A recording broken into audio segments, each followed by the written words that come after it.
ভাবা খারাপ কিছু, কিন্তু না।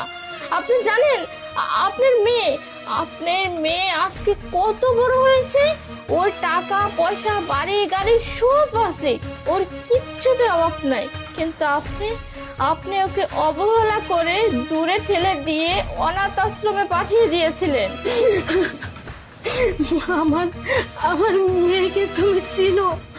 আমি কত বড় অপরাধী যে আমার মেয়েকে আমি নিজের হাতে অবজ্ঞা করে ওকে অনাথ আশ্রমে রেখে এসেছিলাম। কিন্তু কিন্তু আমার মেয়ে আজকে বলতেছে অনেক বড় হয়েছে। আসলে আসলে আমি এই মানব জাতির ভিতরে মা নামের কলঙ্ক। আমি শুধু মেয়ে বলে ওকে অবজ্ঞা করে আমার কাছ থেকে তাড়িয়ে দিয়েছিলাম, আর ভেবেছিলাম আমার ছেলে সন্তান তো মানুষের মতো মানুষ হয়ে আমাকে দেখবে, কিন্তু তার উল্টোটা। আচ্ছা মা, বলো তো আমার মেয়ে এখন কোথায় আছে?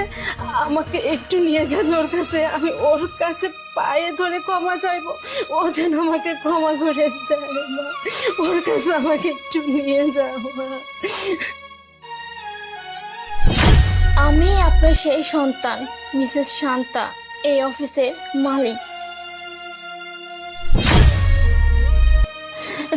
কি বলতেছো? তুমি মানে আপনি? হ্যাঁ মা। আপনি আমার সন্তান শান্তা? কিন্তু আমি তো সেই ছোটবেলায় তোমাকে তো ওই অনাথ আশ্রমে দিয়েছিলাম। তুমি কিভাবে এত বড় হলে আমি তো কিছুই বুঝতে পারতেছি না মা। মা, সে অনেক কথা, এত কথা না হয় আমরা পরেই বলবো। শোনো মা, পৃথিবীতে তো মানুষ এটাই বড় ভুল করে, ছেলেকে আর মেয়েকে আলাদা চোখে দেখে। কিন্তু তারা জানে না একটা মেয়ে চাইলেও ছেলের থেকে বেশি অভাব পূরণ করতে পারে।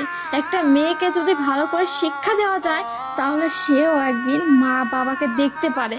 কিন্তু মানুষ তো ভাবে যে মেয়ে সন্তান কিচ্ছু পারে না, ছেলে সন্তান চাইলে আমাদের বৃদ্ধ বয়সে দেখবে। কিন্তু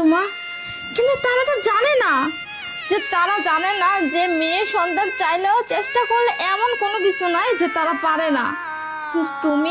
তুমিও তোমার একই কাজ করেছিলে, আমাকে ছোটবেলা অনাথ আশ্রমে রেখে আসছিলে, আর সেখানে আমি পড়াশোনা করে আজকে এত বড় অফিসের মালিক হয়েছি। আমার কি নেই মা? বাড়ি গাড়ি টাকা পয়সা সব আছে, শুধুমাত্র আমার একটাই অভাব ছিল, সেটা হচ্ছে মায়ের অভাব। সেটা আমি কখনোই পাইনি মা। মায়ের ভালোবাসা স্নেহ সেটা আমি কখনোই পাইনি মা, শুধুমাত্র তোমার জন্য মা। ভালোবাসা কাকে বলে সেটা আমি বুঝতে পারিনি। কেন মা, সব কিছু থেকে কেন আমাকে বঞ্চিত করে ওখানে